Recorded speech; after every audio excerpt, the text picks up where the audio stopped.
네, 여러분 안녕하세요. 시민의 일상을 바꾸는 서울의 공론장 민주주의 서울입니다.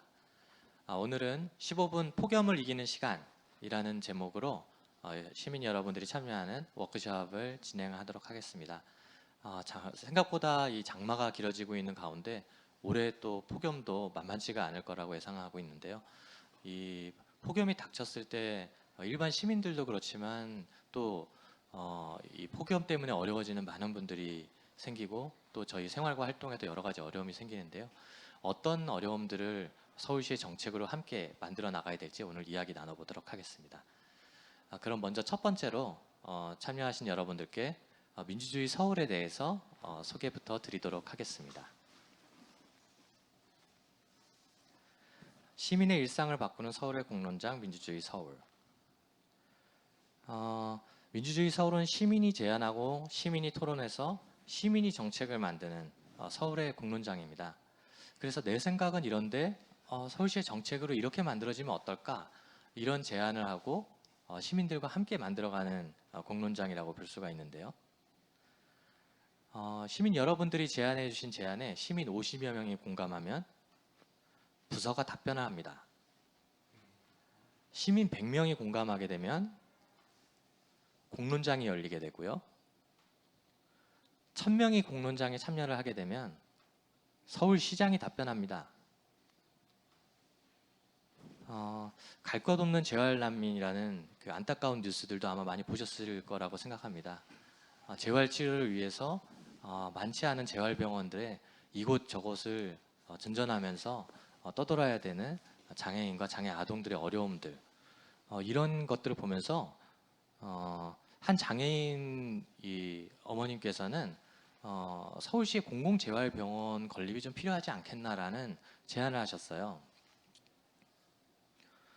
이 제안에 1000명 이상의 시민들이 공감하셨고 여기에 대해서 서울시가 답변했습니다. 그래서 서울시는 공공재활병원을 건립을 적극적으로 추진하겠다고 발표를 했고요. 더불어서 이 공공재활병원 건립에는 아무래도 시간이 소요되다 보니까 이 과정 중에는 장애인 공공재활 서비스를 더 확대해 나가는 세부적인 정책들도 추진하겠다고 발표했습니다. 그런데 내가 뭔가 정책 제안을 할 수 있는 게 있을까? 뭔가 전문적이고 어려운 것들이어야 되지 않을까? 이런 고민을 하시는 분들도 계실 거라고 생각하는데요. 이 사례도 한번 보시죠. 저희가 흔히 만날 수 있는 길고양이들, 어느 순간 누군가에 의해서 길에 버려진 그리고 그렇게 또 살아가고 있는 존재들인데요. 이런 길고양이들에 대한 안타까움을 느끼면서 재건축 단지의 길고양이들을 서울시가 좀 도와주세요 라는 정책 제안도 올라왔습니다. 이 정책 제안에 5,000명이 넘는 시민들이 공감한다고 참여를 해주셨고요. 그래서 서울시가 답했습니다. 이런 길고양이들을 위한 동물복지지원센터를 권역별로 만드는 것뿐만 아니라 동물보호지원 시범사업도 추진하게 됐고요. 또 이런 길고양이들을 보호할 수 있는 다양한 매뉴얼이나 민원처리 지침까지도 만들어졌다고 합니다. 그래서 언제 어디서나 서울 시민이라면 누구나 제안하고 함께 토론하고 공감하는 곳이 바로 서울의 공론장 민주주의 서울입니다.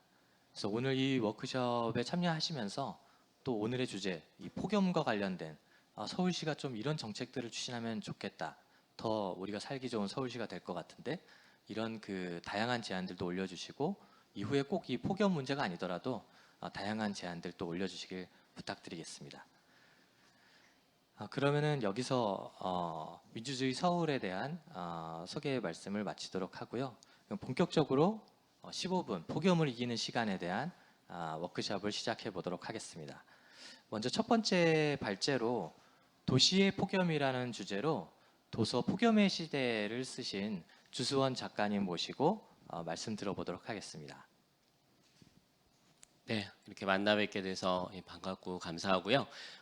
폭염의 시대로 책으로 이렇게 폭염이 단순히 기후 변화의 문제만이 아니라 도시의 노동자라든지 여러 환경을 바꿔간다는 부분을 써봤습니다.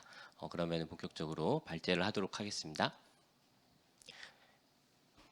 네, 저는 뭐 이런 책들을 이제 쓰고 있는 사람이고요. 네, 관심 있으시면은 또 책을 많이 봐주시기 바랍니다. 특히 청소년 책이라서 이해하기 쉬우실 거예요. 자, 폭염이 2018년이 굉장히 이렇게 높았더라고요. 그리고 작년에는 조금 주춤하긴 했는데요. 올해 지금 장마철이긴 하지만은 앞으로 폭염이 심해질 거라고 예상을 하고 있습니다. 근데 폭염이라는 게 단순히 덥다 정도가 아니라 이렇게 질환, 온열 질환이라고 하죠. 그래서 굉장히 많은 사람들이 아플 수 있고요. 심한 경우에는 사망을 할 수도 있다고 합니다. 그런데 이 폭염 질환, 온열 질환은 특히나 이제 고연령군에게 굉장히 위험할 수 있는데요.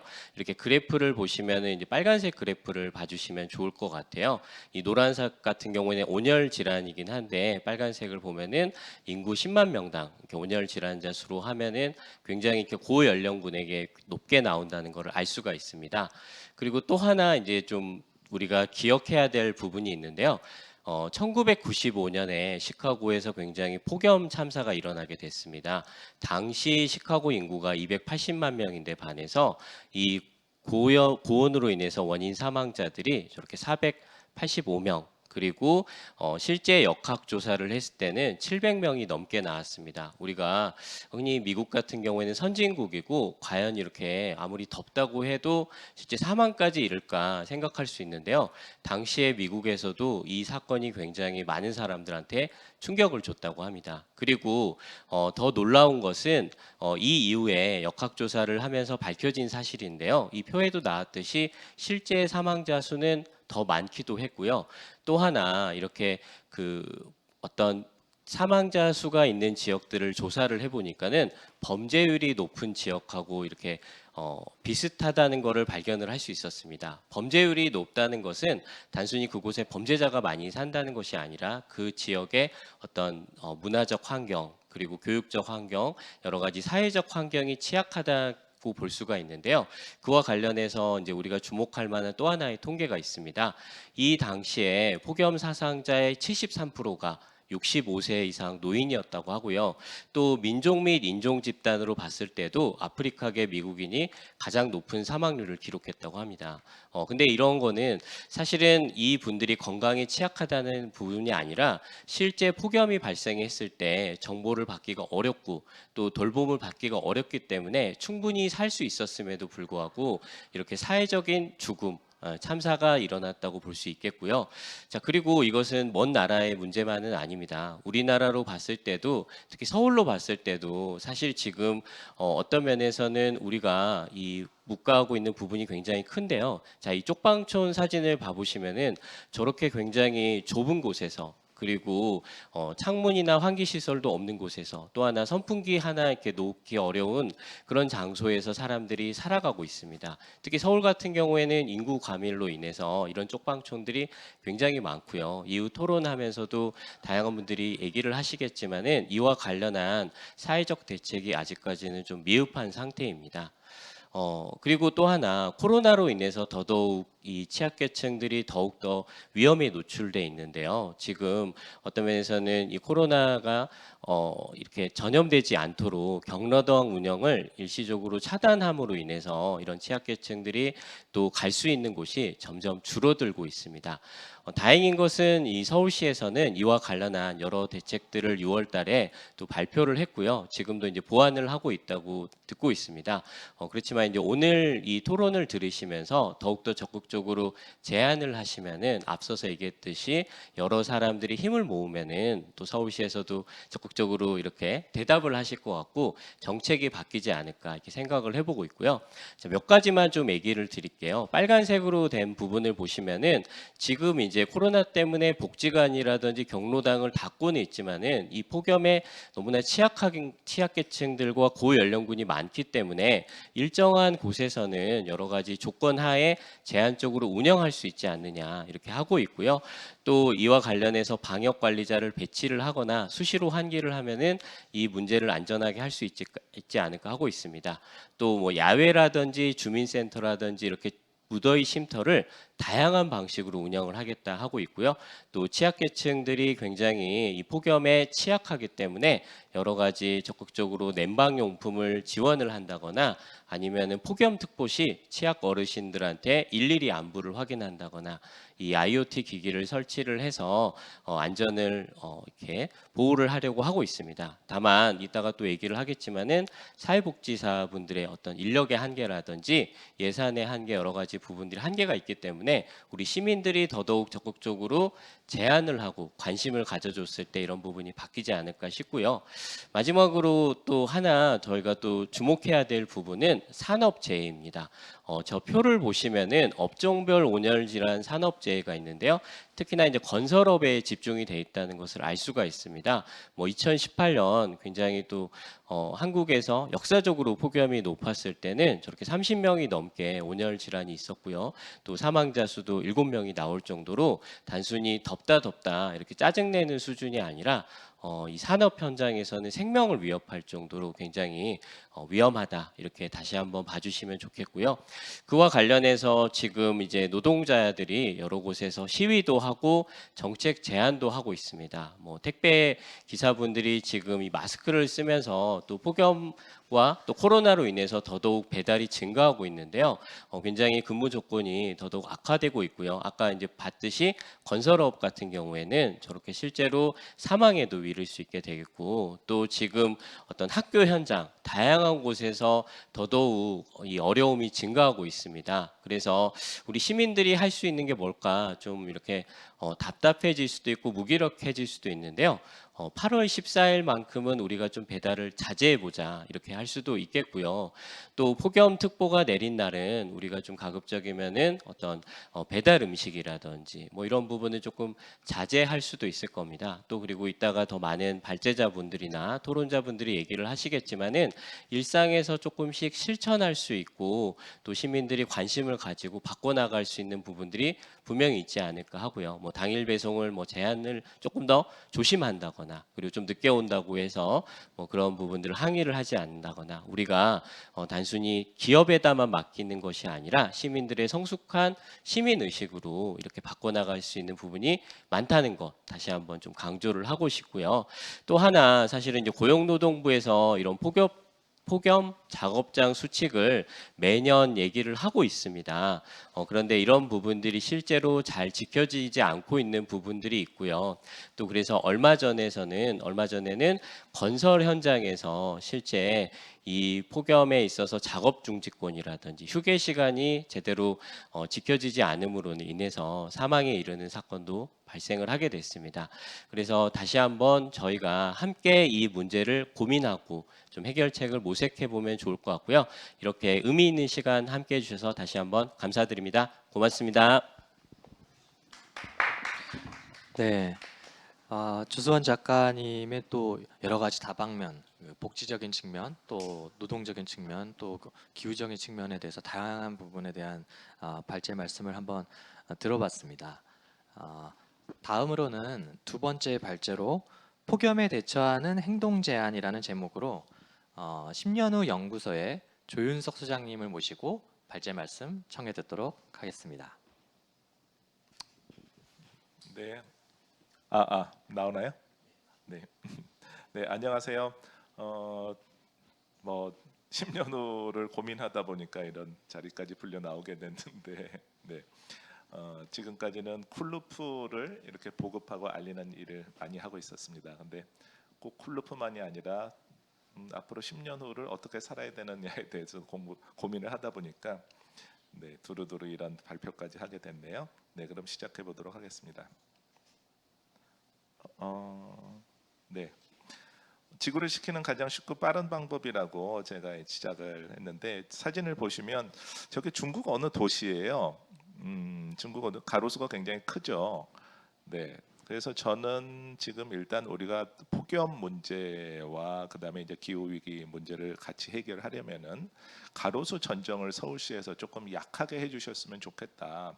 가로수가 저렇게 큰 대구 같은 지역에서 보면 가로수 두 줄 심기 하는 바람에 대구 기온 자체가 상당히 낮아졌는데 확실히 나무가 크면 시원해져요. 그리고 택배 기사는 저 밑에 그늘 터널이 생기니까 공기 순환이 훨씬 더 잘 되거든요. 네, 그리고 이제 나무 식물이 갖고 있는 잎사귀에서 날씨가 더우면은 숨을 쉬면서 수증기를 이렇게 내뿜게 되는데, 그럼 날씨가 더울수록 또 기화하면서 열을 뺏어가니까 나중에 다시 말씀드리겠지만 훨씬 시원해지니까 제일 처음으로 너무너무 쉽게 전정을 좀 덜 하면 돼요.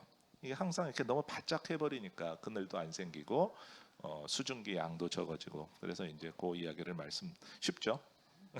제가 생각해도 쉬운 것 같아요. 그거.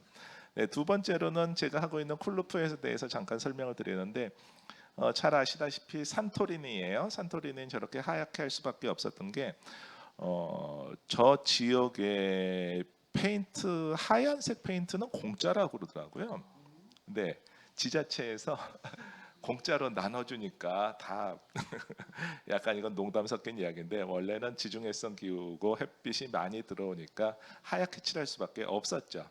네, 전부 흙집이거든요. 그래서 이제 저녁이 되면 열을 받아서 뜨거워진 축열이 되니까 낮에는 시원한데 저녁 때 해 진 이후부터 막 더워져요. 그래서 흙집이 시원하다 그러는데, 흙집을 잘못 지으면 낮에는 시원한데 저녁 때는 뜨거워지는데, 그 축열을 차단하기 위해서 저렇게 하얗게 하는 거고요. 그게 이제 쿨루프의 아이디어의 원천이 된 거죠. 네, 이거는 2018년도에 저희 그때 진짜 이렇게 60도 가까이 올라가는데, 저희가 이제 칠한 도봉구 창삼동에 서울시 에너지 협력과하고 함께해서 했는데, 저희가 만 300제곱미터를 칠했어요. 전체 저렇게 지역 계신 분들이 굉장히 만족도는 높았고, 서울연구원과 한양대, 제가 갑자기 박사님 성함을 까먹었네.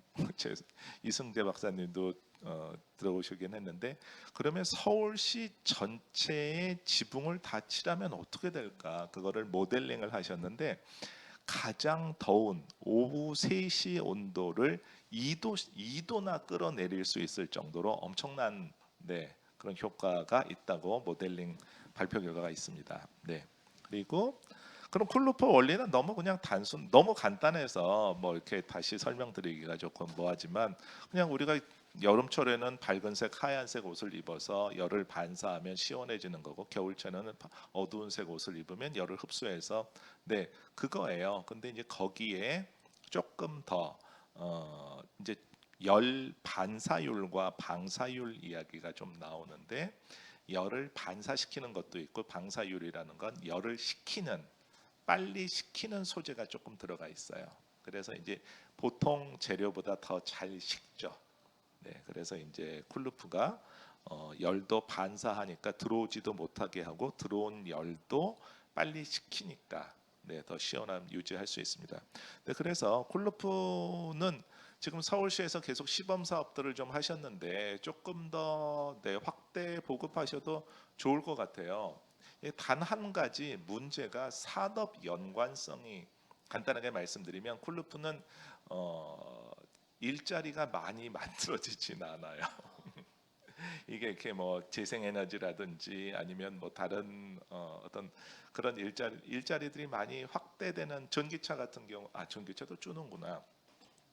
그러니까 이제 상대적으로 페인트 회사도 별로 안 좋으신 것 같아요.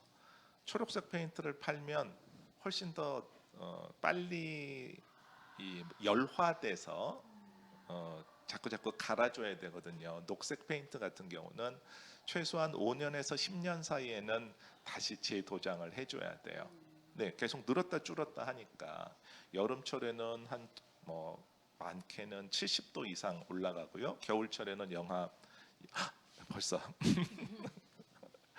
제가 알겠어요. 빨리 아무튼 쿨루프는 좋으니까 했으면 좋겠고, 그 다음에 제가 재밌는 사례를 하나 보여드리려고 했는데, 한옥의 구조를 이용해서 일본 나고야시에서 어떻게 하면 시를 시원하게 만들 수 있는 그런 계획을 했었는데요.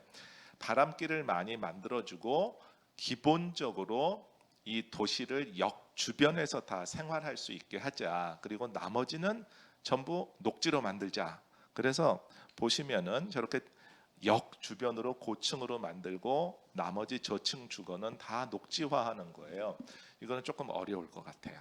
네, 뭐 할 수 있으면 참 좋겠지만, 네, 그러면 많이 돌아다닐 필요도 없이, 네, 그 역 주변에서 다 활동을 할 수 있으니까, 네, 요거는 좀 장기적으로 제안을 드리고 싶고, 마지막으로 정말 간단하고 쉽고 서울시에서도 했던 일들이에요.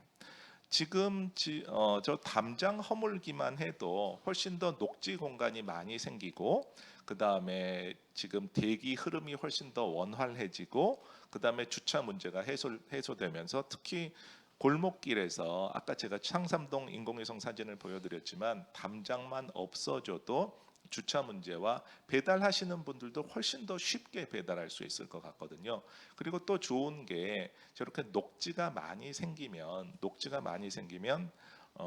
지금 비가 많이 와서 또 난리인데 훨씬 더 지하에 지금 문제가 되는 건 비가 오면 전부 흡수되는 게 아니라 다 지금 하수구로 몰려가기 때문에 문제가 되죠. 강남 같은 경우는 뭐 이 배수 처리하는 게 7m 가까이 된다고 하는 그렇게 거대한 게 있는데, 그렇다고 해서 더 크게 만들면 돈이 또 너무 많이 들 거잖아요.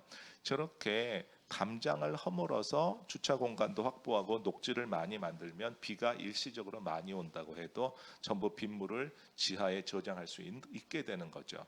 그러면 더울 때도 이 지하에 있던 물들이 기화하면서 훨씬 더 시원해져요. 그리고 최고의 장점은 제가 다음에 이미 뭐 2006년부터 활동했지만 지역의 커뮤니티가 훨씬 더 활성화된, 담이 없으면 어르신들은 나와 계시면서 지나가는 뭐 우리 동네 분들한테 인사라도 한번 뭐 잘 지내는지 할 수도 있고, 계속 우리가 이제 폭염 문제를 어떻게 대응하느냐에 대한 하드웨어나 에어컨이나 그런 문제를 해결할 수도 있지만, 저런 식으로 담장을 헐면서 커뮤니티를 활성화하면 훨씬 더 독거노인이라든지 도움이 필요한 분들한테 바로바로 이렇게 서로 아까 그 폭염 하시면서 범죄 집단이 많은 곳에서 사망률이 많이 일어난다는 게 저도 잠깐 봤더니 도둑놈이 들어올까봐 더워도 문을 못 연다고 그래갖고 그러니까 그 다큐멘터리가 쿡드라는 다큐멘터리거든요. 쿡드라는 게 찜이 됐다는 이야기죠. 네, 그러니까 도둑들이 많으니까. 근데 저렇게 커뮤니티가 활성화되면 훨씬 더 안전하고 도움 받을 수도 있고, 그래서 네, 그렇게 담장 허물기도 하면 좋겠다는 제안을 좀 드립니다. 네, 끝났어요? 감사합니다. 네. 네. 10년 후 연구소 조윤석 네. 소장님의 발제 말씀 들었습니다. 언뜻 생각해 보면은 이 가로수에 좀 가지치기를 여름에 줄이고, 혹은 옥상 지붕에 칠을 한다든지, 혹은 동네 담장을 허무는 게 이런 폭염과 관련이 있을까 생각을 해볼 수 있지만, 지금 말씀 들어보니까 폭염을 해결하는데 이런 다양한 접근을 할 수도 있겠구나, 이런 또 생각을 해보게 됩니다. 그러면 이제 그 두 분의 발제를 마치고 두 분의 발제자분께서 또 해주신 이런 주제들을 조금 더 심층적으로 들어가서 오늘 모신 그 패널분들과 함께 주제 토론을 해보도록 하겠습니다. 오늘 그 오신 분들은 5분이 오셨는데요. 한 분 한 분 잠깐 소개를 드리겠습니다. 먼저 첫 번째 발제를 해주셨던 폭염의 시대 작가 주수원 작가님 오셨고요. 그리고 두 번째로는 10년 후 연구소 조윤석 소장님 두 번째 발제까지 해주셨었습니다. 그리고 세 번째는 민주노총 안전보건실에서 최명선 실장님 오늘 나와주셨습니다. 그리고 세상을 바꾸는 사회복지사에서 활동하고 계신 김혜미 활동가님 함께 해주셨습니다. 그리고 끝으로 청소년 기후행동의 김보림 활동가님도 오늘 함께 나와주셨습니다. 네, 아마 또 시청하고 계신 분들도 열심히 박수를 치고 계시리라 생각을 하는데요. 그럼 먼저 첫 번째 좀 심층 주제로 넘어가 보겠습니다. 청취하고 계신 그 시민 여러분께서도 앞에 두 가지 발제도 들었지만 이 주제 토론 말씀을 한번 들으시면서 이건 이렇게 해보면 어떨까? 서울시에서 이런 정책도 만들어 볼 수 있지 않을까? 이런 부분들에 대해서 화면 우측에 보시면 제안하기라는 버튼을 통해서 여러 가지 좀 의견들 나눠주시길 부탁드리고요. 그럼 주제 토론을 시작해 보도록 하겠습니다. 주수원 작가님께서도 앞서 발제해서 말씀해 주시기도 하셨는데 특히 이 또 올해는 이 코로나 상황 속에서 정말 폭염 속에서 이 노동하시는 분들 거리에서 저희가 쉽게 마주치는 환경미화원분들이나 또 이런 택배 배달하시는 분들도 그렇고 정말 어려움들이 많으실 것 같아요. 이런 폭염에 노출된 분들, 노동하시는 분들 어떤 분들이 있고 또 어떤 어려움들이 있는지 한번 민주노총 노동안전보건실의 최명사 실장님 먼저 말씀 한 점 여쭙겠습니다. 네. 사실 폭염도 폭염인데 지금 비도 많이 오고 있어서 이 악조건 속에서도 지금 이제 도로보수 노동자라든지 청소 노동자들이라든지 특히 공원 관리 노동자들이 되게 애를 많이 쓰고 계셔가지고 사실 좀 불안불안합니다. 지금 폭우 때문에 이제 막 덮쳐서 사망하는 노동자도 이미 발생했고 또 이제 이게 어쨌든 시민을 위해서 뭔가 이렇게 좀 청소도 하고 보수도 하고 이래야 되는 노동자들이 또 위험에 처한 상황에서도 작업을 하시는 것이기 때문에 하여튼 폭염도 걱정, 폭우도 걱정 이런 상황이고요. 일단 폭염은 이제 폭염에 어떤 노동자들이 어떤 위험에 처하는가라고 해보면 크게 이렇게 한 세 가지 정도로 말씀드릴 수 있을 것 같아요. 이제 아까 그 발제하시는 분도 이제 건설 노동자 얘기를 많이 하셨는데 주로 이제 5개에서 육체 노동을 하시는 건설업, 조선업 이런 노동자들입니다. 근데 이 노동자들이 얼마나 심각하냐면은요. 그동안에 이제 여러 작업장에서 잰 것을 보면 그냥 일반 온도가 한 32도, 33도 이렇게 되면 노동자들이 안전모를 쓰잖아요. 안전모를 쓰면서 일을 하니까 안전모 밑에 온도를 재보면 40도까지 올라가요. 그리고 이제 이 건설 노동자, 조선소 노동자들이 주로 이제 철골같이 굉장히 뜨거운데, 굉장히 또 높은데 타워 크레인 이런 데에서 열 전도율이 높은 철골 자재 위에서 용접, 그다음에 기계를 다루는 이런 데서 열이 많이 발생하는 데서 일을 하시잖아요. 이렇게 되다 보면 지금 통계는 온열 질환 사망 이렇게만 나오지만 땀을 많이 흘리니까 눈이 다 시야가 흐려지고 추락 사망도 굉장히 많이 발생을 합니다. 그리고 지금 통계에서 뭐 건설 장비라든지 이런 분들은 아예 통계도 안 잡히기 때문에 이제 그런 분들은 더 통계에서 빠져 있고요. 그래서 이 폭염이 덥다 수준이 아니라 노동자들이 이제 죽는 노동자들이 굉장히 많이 생기고 있다. 그래서 되게 심각한 문제다라고 하는 게 있고요. 이제 두 번째는 많이 접하시는 택배나 배달과 같은 노동자들이시죠.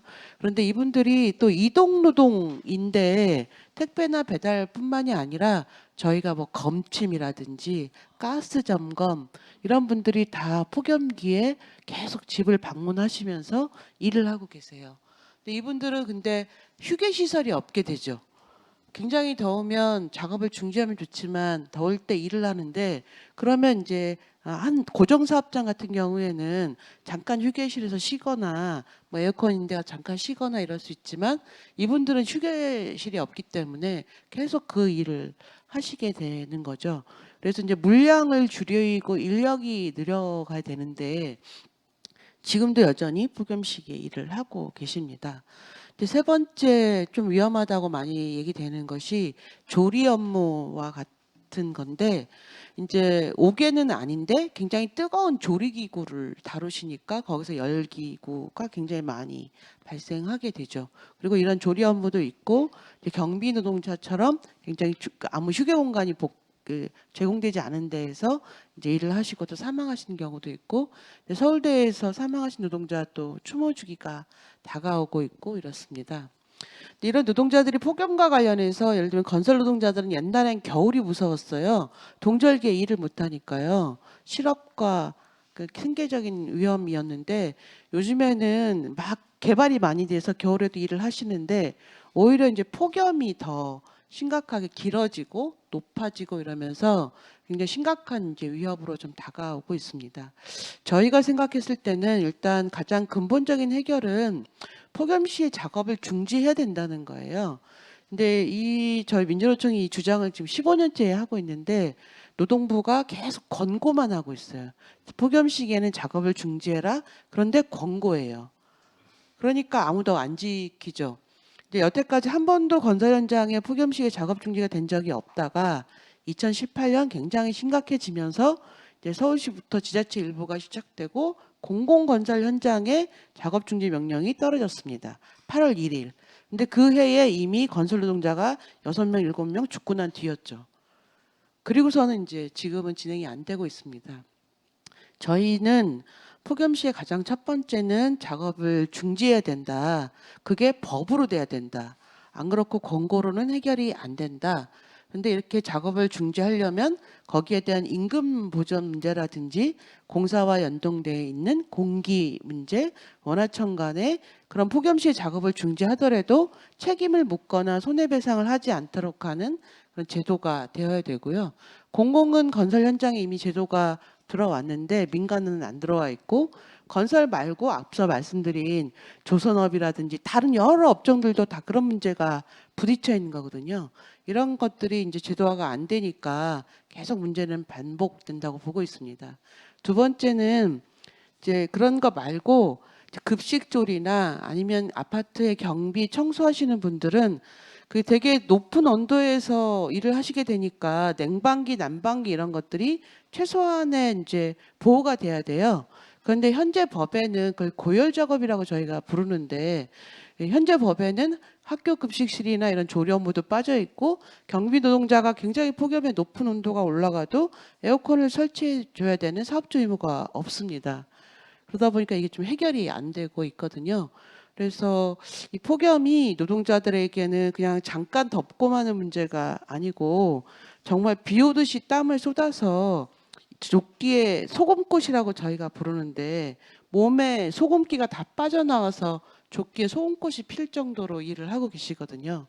그런 노동자들에게는 작업 중지가 꼭 법제화가 되어야 되고 고열 작업과 관련해서 회사에서 어떤 최소한의 냉방 장치나 이런 것들을 하고 이런 것들을 하는 것이 법이 좀 되어야 되는 문제가 있을 것 같아요.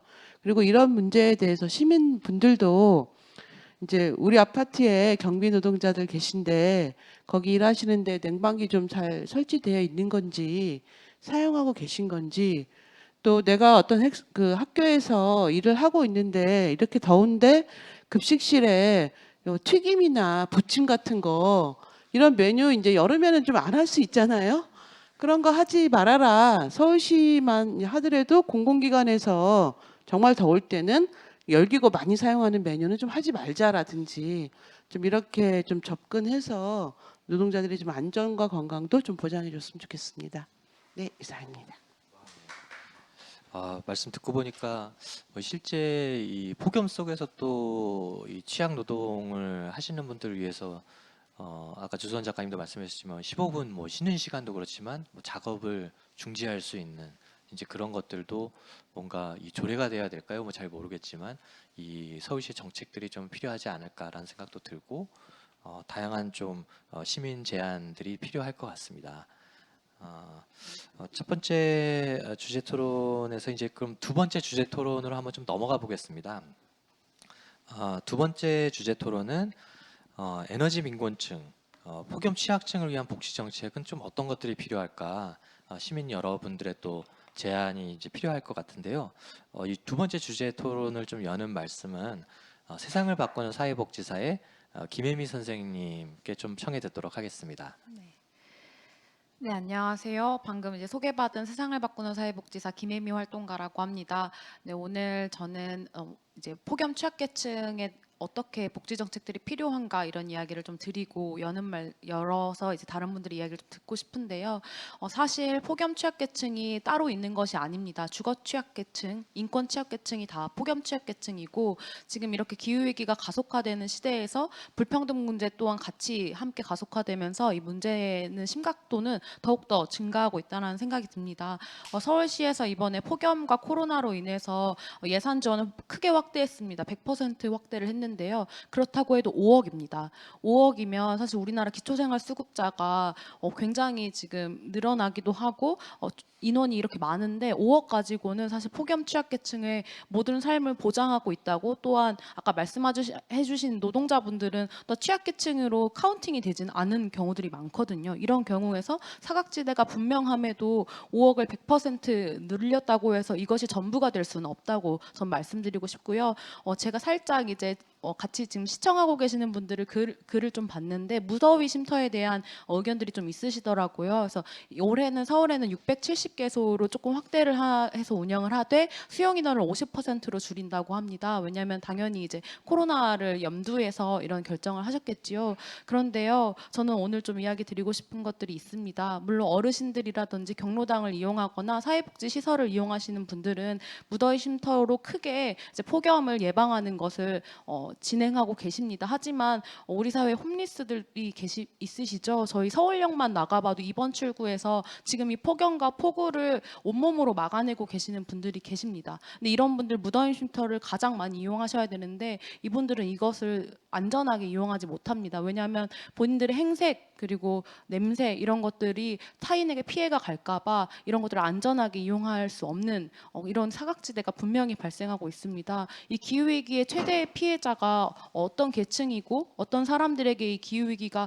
그대로 고스란히 전달이 되는지 너무나 명확한 우리나라 한국 사회의 현실이라고 생각합니다. 하지만 지금 이런 이제 폭우와 폭염, 코로나를 만든 주체도 명확하겠지요. 그러니까 이런 것들을 우리가 시민사회에서 시민들이 같이 이야기를 하고 공론화하는 작업들이 전 너무 필요하다라는 생각이 들고요. 또 제가 이런 자리에 나와서 사회복지사로서 좀 어떤 대책을 마련했으면 좋겠냐 이런 질문들을 사실 2018년에 폭염이 굉장히 거세게 있었잖아요. 그 이후에 가끔 듣는데요. 기상청에서 내놓는 예방 대책을 먼저 말씀드립니다.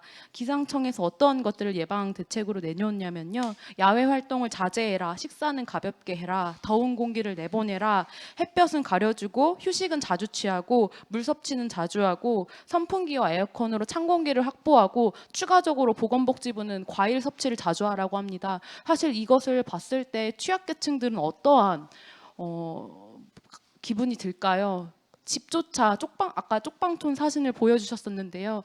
더운 공기를 어떻게 내보낼 수 있고 창문도 없는 지하에 사시는 분들은 정말 꼼짝없이 그 안에 갇혀 계십니다. 게다가 원래 작년까지는 거리에 나와 있는 게 당연히 더위를 피하는 방법이셨겠죠. 그늘이 없는 곳이더라도요. 근데 지금은 코로나 때문에 무서워서 나가지도 못하십니다. 이런 상황에서 그냥 폭염과 혹한이 그냥 기온의 변화 수준이 아니라 우리의 삶을 어떻게 정말 폭력적으로 변하게 하는지 너무 확실한 일들이라고 생각이 들고요. 그래서 저는 예방적 차원에서 정말 많은 것들을 하고 있습니다. 서울시에서도요. 뭐 제가 서비스를 지원한다거나 뭐 폭염과 혹한을 대비하기 위해서 냉팩을 이렇게 냉찜질을 할 수 있는 아이스팩을 전달한다거나 또한 현물 지원 서비스들을 지원하기도 하고 에너지 바우처를 제공하기도 합니다. 하지만 가장 중요한 건 저는 적정 주거에서 누구나 살 수 있는 안전망을 확보하는 것이 아닌가 싶습니다. 너무나 먼 얘기 같고 너무 많은 예산이 들어서 불가능할 것 같지만 사실 지금 이런 식의 장마가 이렇게 오랫동안 지속되고 이런 더위가 오고 코로나19로 우리가 모두 마스크를 쓰면서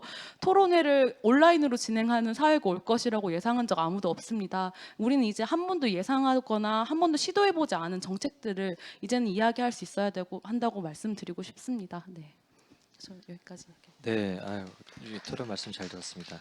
특히 올해는 그 코로나 때문에 이 복지 서비스를 또 전달하시는 분들도 참 어려움이 많다고 말씀을 들었는데 특히 이런 또 말씀하신 것처럼 폭염에 또 이런 취약계층들에게 또 서비스 전달하기 위해서도 여러 가지 어려움이 많을 것 같은데요. 이런 부분들은 좀 괜찮은가요? 어떠신가요?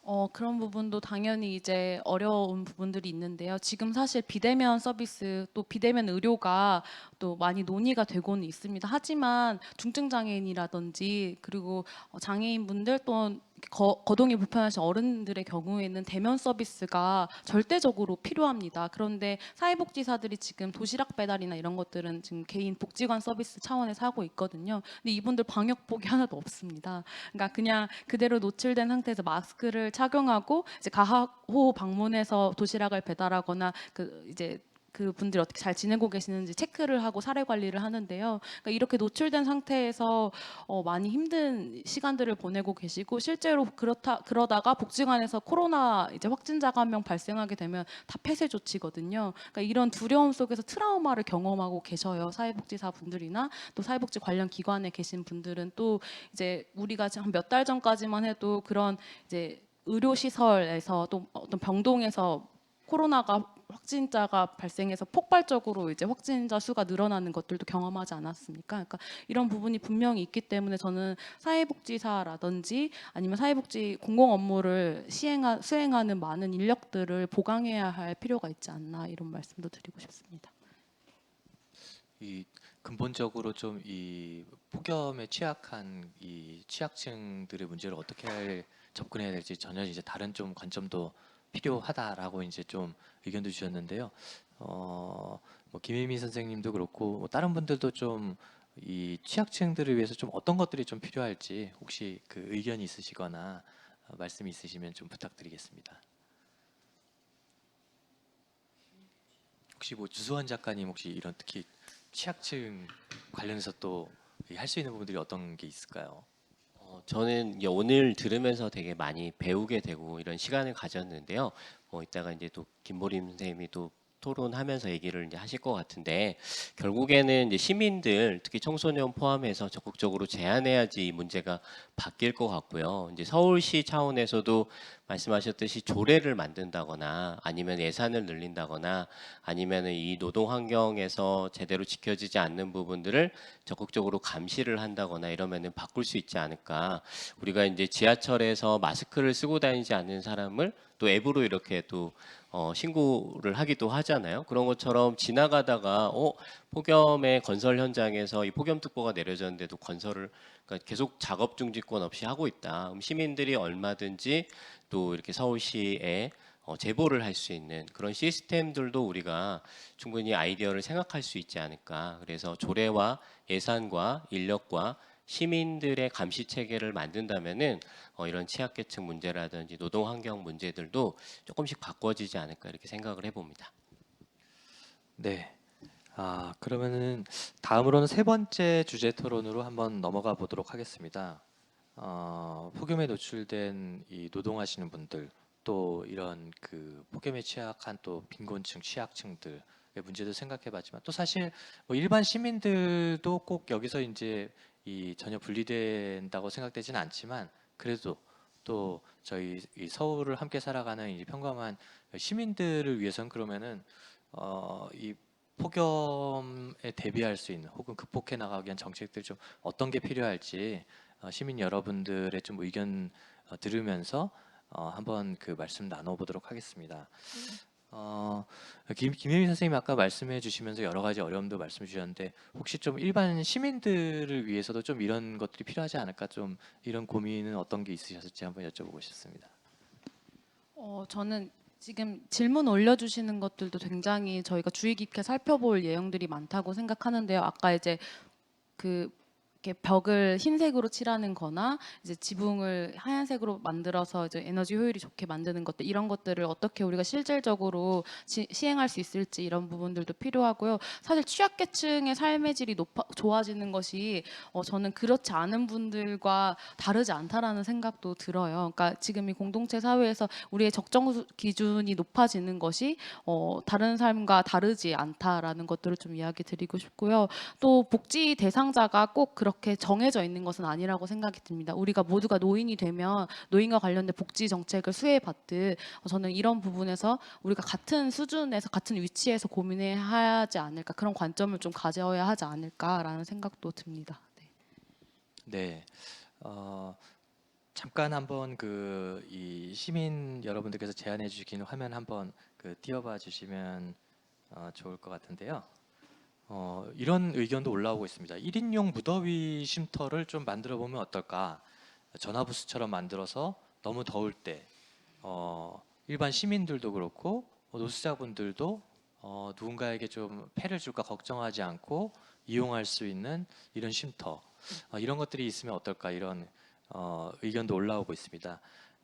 화면을 보고 계신 그 시민 여러분들께서도 그렇다면 좀 이런 정책을 좀 만들어 보면 어떨까라는 좀 아이디어나 의견들이 있으면은 계속 좀 올려주시기를 부탁드리겠습니다. 그럼 계속 좀 토론 진행해 보도록 하겠습니다.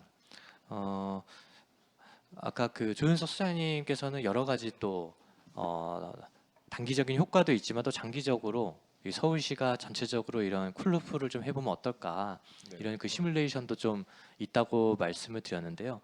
아마 이 폭염이라는 또 관점에서 모든 또 이런 뭐 담장을 허물거나 이런 정책들이 추진되지는 않을 것 같은데 그럼에도 불구하고 좀 이런 서울시에서 폭염이라는 문제를 좀 중심에 두고 이런 것들이 좀 시민들이 제안을 해주면 좋겠다 이런 것들이 있다면 좀 어떤 것들이 있을지 조금 더 말씀 부탁드립니다. 죄송한데 그럼 쿨루프 한 번만 더 말씀드릴게요.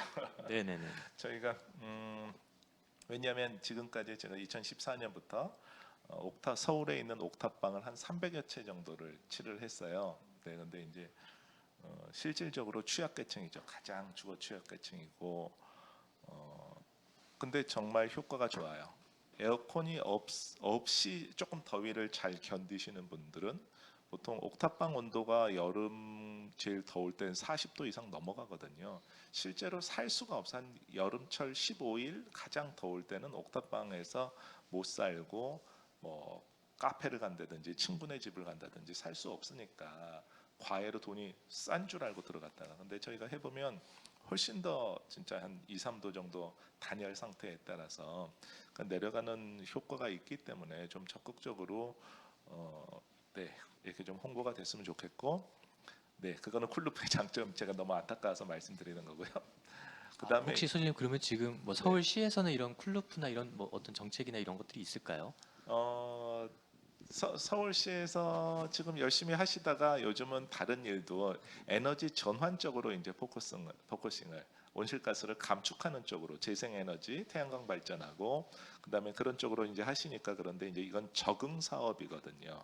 감축 사업이 아니라 적응 사업이기 때문에 담장 허물기라든지 이런 것들은 비용이 많이 안 들지만 효과가 상당히 직접적인 효과가 나타나는 거니까 계속 꾸준히 관심을 갖고 해주셨으면 좋겠고 한 가지 제가 잠깐 아이디어가 노숙자분들에 대한 아이디어가 다른 해외 사례인데 지금 아까 1인용 부스를 만드는 것도 가능하긴 하지만 실제로 지하철이라든지 뭐 백화점이라든지 관공서라든지 은행이라든지 얼마든지 냉방이 되는 공간들이 많은데 못 들어가시는 거잖아요. 그래서 외국의 사례를 보니까 빨래 차가 있더라고요. 그래서 그래 빨래를 해드리고 이발을 해드리고 항상 옷을 갈아입을 수 있도록 네 요즘 샤워 부스 같은 경우는 운영이 뭐 잘 모르겠는데 그러니까 빨래만 할 수 있어도 훨씬 그분들이 시원한데 찾아가실 수 있으니까 그런 서비스들이 네 해외에는 있는 걸로 제가 네 알고 있습니다. 네. 또 중간에 한번 그 시민들 또 제안 의견도 한번 보도록 하겠습니다. 잠시 제안하면 한번 보여주시죠. 에너지 빈곤층의 문제는 폭염과 한파 모두에 해당된다라는 이제 고민 속에서 현재 이런 그 폭염이 지내는 여름철에도 이제 전기 가스 비용 이제 면제나 할인 같은 이제 혜택들이 주어지기도 하는데요. 취약계층을 위한 좀 근본적인 에너지 정책도 필요하다. 이런 의견도 주셨는데요. 생각해 보면은 이 아무래도 이 냉난방기 특히 냉방기를 여름에 이제 많이 틀다 보면은 이제 에너지의 부담도 많이 드는데 취약층들에 대해서는 이런 그 에너지 이 냉난방 설비 지원들은 뭐 정부도 그렇고 뭐 민간에서도 활발하게 하고 있는 것 같습니다. 근데 실제 이런 부분을 사용하는데 어떤 어려움은 없는지 이런 부분 혹시 김혜민 선생님 네, 말씀해 주실 수 있을까요? 이게 물론 설비 지원은 지자체가 하겠다고 나서지만요. 쪽방촌 같은 경우에는 소유자가 따로 있잖아요. 그러니까 그 사람이 내 건물에는 이런 걸 짓지 못해 하면 지을 수도 없는 거예요. 그러니까 에어컨을 설치하기 위해서는 사실상 실외기나 이런 걸 설치를 위해서 구멍을 뚫어야 하고 그 주택에 손을 대야 하는 거잖아요. 그러니까 그마저도 사실상 그 사람이 원하지 않는다라고 하면 하기 어려운 부분들이 있다고 저는 이야기를 듣기도 했고요. 그래서 제가 적정 주거 기준을 여러 차례 말씀드리는 거고, 서울시에서 사실 이번에 아동 주거 관련해서는 적정 주거 관련된 조례들을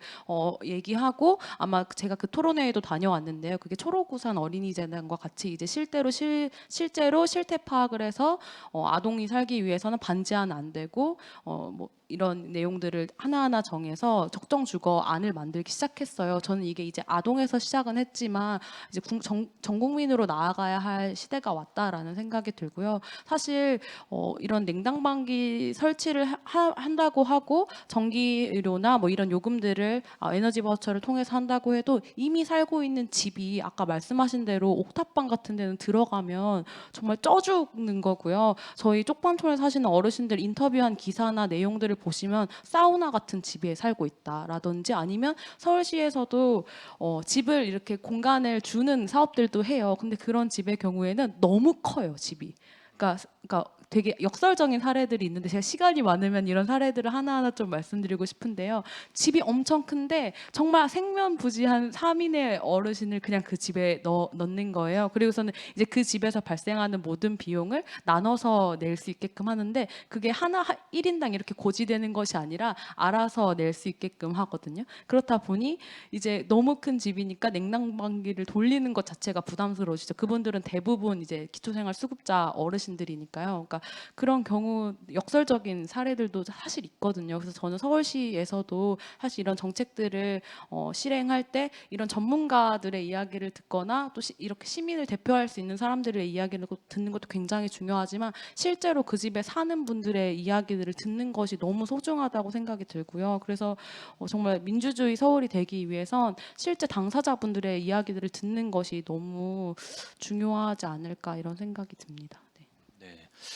또 그 생각을 넓히다 보면은 요즘 이 임대차 3법 때문에 한참 또 이 시끄럽고 논란들이 많은 것 같습니다만은, 말씀하신 것처럼 뭔가 적정 주거 기준, 이 최소 주거 기준이라는 좀 관점에서 이 폭염 문제를 좀 바라보기도 해야 되지 않을까. 그렇다 보면은 폭염만의 문제를 해결하는 것은 아니지만 폭염의 문제를 해결하는 데는 이런 어떤 주거 기준을 서울시에서 정책적으로 마련하는 부분들도 시민 여러분들이 좀 관심을 가져주실 필요가 있지 않을까 생각을 해봅니다.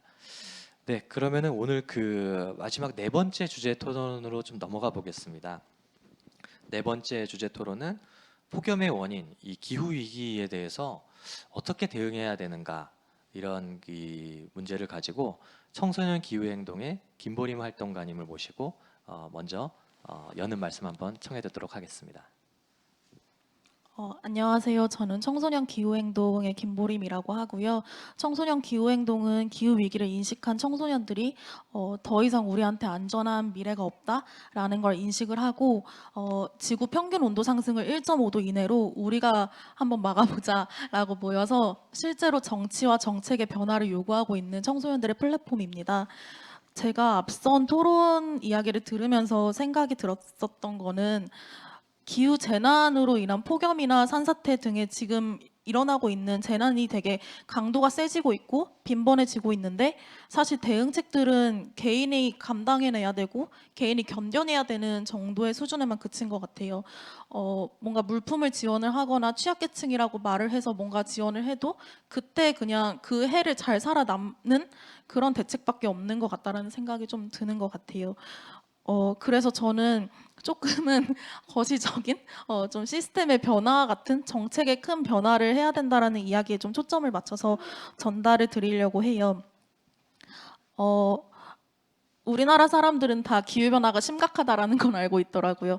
근데 그게 그래서 그런지 이게 북극곰의 일이다 정도까지는 이야기가 많이 나왔었지만, 어느 순간 되니까 온실가스 배출이 너무 많이 일어나서 지구 평균 온도가 계속해서 상승을 했고, 지금 기후위기 대응이 가능한 시간이 어쩌면 7년 5개월밖에 안 남았다라는 말도 나오고 있는 상황인 것 같아요. 문제가 생각보다 심각하고 근데 해결할 수 있는 시간이 너무 없는 상황에서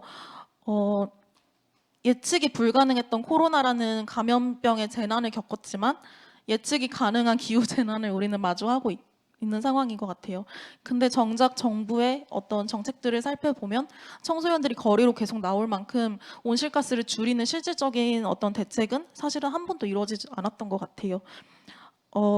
기후 재난이 예측 가능한 재난이고 그런데 사회적 안전망도 제대로 마련하기 위한 노력을 한 적도 없었고 그래서 오죽했으면 청소년 기후행동의 청소년들은 헌법 소원을 청구를 해서 우리가 인간답게 살 권리, 안전하고 건강한 삶을 누릴 권리마저 다 침해당하고 있다면서 온실가스 감축을 강화하라고 헌법 소원을 청구하기도 했었습니다.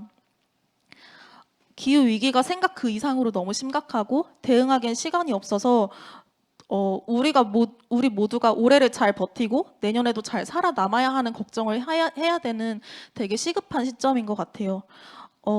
서울이 도시이지만 대도시라고 예외가 없다라는 걸 저도 조금은 느꼈는데요. 에너지 취약계층으로 분류가 되진 않지만 저희 집은 30년 이상 된 노후된 빌라이고 에어컨이 없었고 2018년을 그렇게 보내면서 뉴스에서는 사람들이 뇌가 익어서 죽어간다라는 뉴스가 나오는데 너무 끔찍하고 너무 무서운 거예요. 왜냐하면 실내에서 그러면 머물라, 물을 많이 마셔라, 과일 먹어라 라고는 하지만 실내에 머물다가 뇌가 익어서 죽은 사람들이 계속 나타나고 있고 노동을 하다 죽는 사람들이 나타나고 있고 그러면은 내일 이렇게 심한 더위가 있을 때 제 가족이 죽어 있을 수도 있고 제가 죽을 수도 있는 거잖아요. 근데 주택이 노후되다 보니까 집이 또 폭염이 아니라 비가 오면 무너지면 어쩌지 하는 생각까지 요즘엔 들어요. 빌라는 사실 노후되는 게 더 심하다 보니까 내가 기후 재난의 심각한 어떤 당사자구나라는 생각도 되게 많이 들었었던 것 같아요. 근데 폭염도 그렇고 태풍이나 어떤 기후 재난도 다 개인이 대처하고 해결할 수는 없는 문제인 것 같은데 개인이 제한할 수 있는 수많은 방법들은 있겠지만 근본적인 대책 자체가 부재하기 때문에 저는 근본적인 이야기를 조금 더 던지려고 하는데요. 기후 재난이 개인의 책임으로 해결할 수 없고 여전히 재난의 위협에서 생명의 위협에 노출된 수많은 사람들이 도시에 존재하고 모든 지역에 존재를 하는데 이건 자연 현상의 일시적인 어떤 특이한 현상이 아니라 사회적 재난이고 대응을 하지 않았을 때는 사람들을 죽음으로 내모는 그런 재난이라고 생각을 해요. 그래서 피해가 온실가스 배출을 하고 기후위기가 심각해졌을 때 재난의 피해를 피해갈 수 있는 사람은 지구상에 누구도 없고 근데 그건 누구한테 더 가혹하게 나타나느냐가 분명히 갈리겠죠. 근데 대응책이 없다라는 게 조금 많이 아쉬운 것 같아요. 개인들한테는 서로를 돌보라고 말하고 개인들한테는 뭔가 이런 요구를 하자라고 말하지만 정책과 정치를 살펴보면 정작 안전망 하나 고민을 하는 게 없었고 제가 이전에 서울과 관련된 공기업에 있었었는데 그때 폭염 관련 대책을 막 부장님들이 논의를 하는데 올해는 뭐 하지? 오미자차 드리자 이러고 논의가 됐었어요. 너무 뜨악스러운 거예요. 그러니까 약간 그래서 개인이 뭔가 버텨내게 하는 대책이 아니라 실질적인 기후위기를 막고 기후 재난이 앞으로 더 심각해지지 않도록 하는 대책이 필요할 것 같아요. 그래서 대책 마련은 단발적이어서도 안 되고 그냥 개인에게 책임을 미뤄서도 안 된다고 생각을 해요. 장기적인 시스템을 마련을 해야 되고 그래서 한 가지는 모든 영역에서 우리가 어떤 재난을 마주하고 있을 때 그리고 재난이 더 가속화되고 가중화되고 있는 상황에서 사회가 회복력을 가질 수 있도록 정책으로 마련을 해야 된다라고 생각을 해요. 사회가 재난으로부터 사람들을 안전하게 보호하는 데 오히려 비용을 쏟아 부어야 하고 지금 코로나 때문에 감염 재난을 겪고 공공의료 체계도 지쳐 있다라는 말도 되게 많이 나오더라고요. 공공의료가 이미 예측 불가능한 재난의 한계를 겪고 있다고 하는데 여기서 더 큰 재난이 발생했을 때 과연 사람들을 지킬 수 있을까라고 하면 그걸 또 공공의료의 탓으로 돌릴 수 없는 거니까 지금 예측된 위기에 대해서 안전망을 계속해서 마련을 해야 되고 이거는 정말 탄탄하고 사람들을 지킬 수 있을 만한 사회적인 그런 시스템으로 마련을 해야 된다라고 생각을 해요. 기후 재난에 소외된 사람들을 지킬 수 있을 만한 사회적인 복지 시스템 마련해야 되고 재난 상황이 생겨서 난리가 나도 빠르게 복구하고 회복할 수 있도록 시스템을 마련을 해야 된다라고 생각을 합니다. 그리고 또 하나는 기후 재난이 계속해서 심각해지고 있고 기후 위기가 심각해지면서 태풍의 빈도 아니면 폭염이 더 증가한다라는 건 이미 과학적으로 밝혀진 사실인데 서울은 그래도 기후 위기에 관심을 제일 많이 가지고 있어서 서울에서 그린 뉴딜 정책을 발표를 하기는 했습니다. 건물 소송 등에서 온실가스를 줄이고 기후 위기 대응하면서 일자리도 창출 가능한 정책들을 잘 시행해 나가면서 회복력 있는 도시를 만들겠다라고 말씀을 하셨었는데 하지만 한편으로는 아직은 시작 지점이라서 그럴지 몰라도 기후 재난으로부터 사람들을 지키기 위해서 가장 먼저 시에 금고 지정을 할 때 탈석탄 선언을 한 은행을 금고로 선정하거나 우대한다는 조례 개정을 해야 되는 것도 방법이라고 생각을 해요. 약간 생소하게 들리실 수도 있겠지만 이게 무슨 말이냐면 기후재난에 대응하기 위한 정책을 제시하고 마련을 하면서 지금 그 정책 예산은 거의 천억 가까이 되는 석탄 발전에 투자하고 있는 은행에 맡겨져 있거든요. 결국에 이 대책을 뭔가 사람들을 지키는 뭔가 정책을 시행한다고 해도 서울시의 예산은 석탄에 투자되고 기후위기를 가속화시키는데 그럼 무슨 소용이 있냐라는 생각이 드는 거더라고요. 그래서 서울시가 폭염을 포함한 그런 가혹한 기후 재난으로부터 시민들을 안전하게 지킬 의지가 있다면 조금 더 노력을 보여주셨으면 좋겠어요. 탈석탄 금고 선정 같이 석탄이 아니라 우리가 지속할 수 있는 시스템을 마련하겠다라는 의지를 그런 식의 조례 개정이나 정책 마련으로 보여주시고 또 한편으로는 사람들이 그런 위기 상황에서 적응해 나갈 수 있는 시스템을 계속해서 만들어 주셨으면 좋겠다라는 이야기를 전달드립니다. 네, 감사합니다.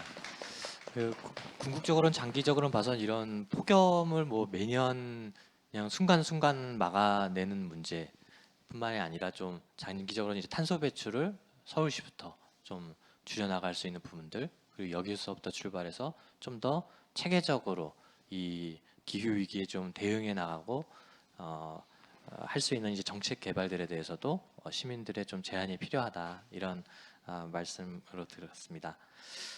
네. 그럼 오늘 그 총 이 5분의 선생님들을 모시고 이 폭염을 이기기 위해서 우리 시민들이 어떤 부분의 정책 제안에 대해서 좀 더 관심을 가져야 될까 이런 부분들에 대해서 말씀을 나눠봤습니다. 뭐 세부적으로는 폭염 속에서 이 노동해야 되는 노동 취약층의 문제, 어떤 분들이 어떤 어려움을 겪고 있는지에 대해서 돌아봤고 또 한편으로는 이런 폭염 시마다 고민하게 되는 이 에너지 빈곤층 또 취약층들 특히 뭐 쪽방에 계시고 반지하에 계시거나 이런 분들의 어려움들에 대해서 저희도 한번 돌아보는 계기가 됐고요.